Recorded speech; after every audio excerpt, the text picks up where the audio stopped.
నమస్కారం. నా పేరు రజితారెడ్డి. ఈరోజు ఏదైతే అధికారం అండ చూసుకొని ఇలా ప్రశ్నించే గొంతుకలను అరెస్ట్ చేస్తున్నాడో రేవంత్ రెడ్డి, ఇలా ఎవరైతే బీఆర్ఎస్ పార్టీలో బీఆర్ఎస్ పార్టీలో బలమైన నేతలను టార్గెట్ చేసి ఏదో రకంగా కక్ష పన్ని వాళ్ళని అరెస్ట్ చేయాలి, ఇలా కేటీఆర్ గారిని అరెస్ట్ చేద్దామని ఎన్నో రోజుల నుంచి కలలు కన్నాడు. నిజమలేడు. ఇటు ఫార్ములా ఈ కేసులో అరెస్ట్ అన్నాడు, సహచర మంత్రులు ఒప్పుకోలేదు. ఇలా కాళేశ్వరం కమిషన్ అన్నాడు, నిరూపించలేకపోయిండు. ఇలా పవర్ పర్చేస్ లో కమిషన్ అన్నాడు, నిరూపించలేకపోయిండు. ఫోన్ ట్యాపింగ్ అన్నాడు, ఇలా గవర్నర్ ఒప్పుకోలేదు. ఏ రకంగా బీఆర్ఎస్ పార్టీ నేతలు దొరుకుతారా అరెస్ట్ చేద్దామా అని కాచుకొని కూర్చున్నాడు. కానీ ఆయన పన్నాగాలు తిప్పికొట్టినాం. ఎక్కడ కూడా బీఆర్ఎస్ పార్టీ ఎక్కడ ఏది జరిగిందని ఆయన నిరూపించలేకపోయిండు.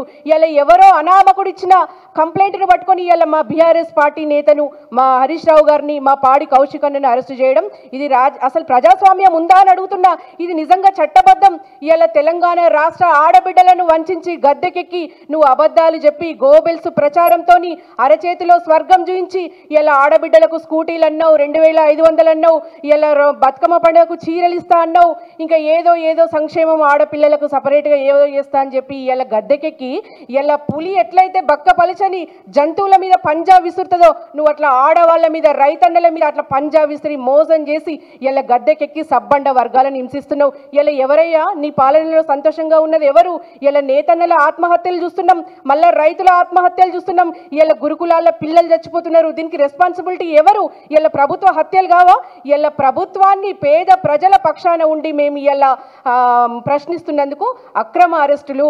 ఇలా నిజంగా సబ్బండ వర్గాలు, ఇలా తెలంగాణ రాష్ట్రంలో ఉన్న ఆడబిడ్డలందరూ కూడా మన కాంగ్రెస్ను స్కామ్గ్రెస్గా వ్యవహరించి ఇలా వాళ్ళ అరాచకాలను ఎండగడుతున్నారు. తెలంగాణ రాష్ట్ర ఆడబిడ్డలందరూ కూడా వ్యతిరేకిస్తున్నారు.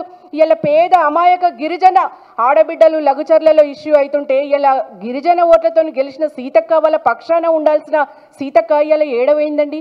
ఇలా ఎవరి తరపున ఆడవాళ్ళ పక్షాన మాట్లాడే ఎవరు? ఇలా కొండా సురేఖ గారి మాటలకు ఇలా సభ్య సమాజం తలదించుకుంది.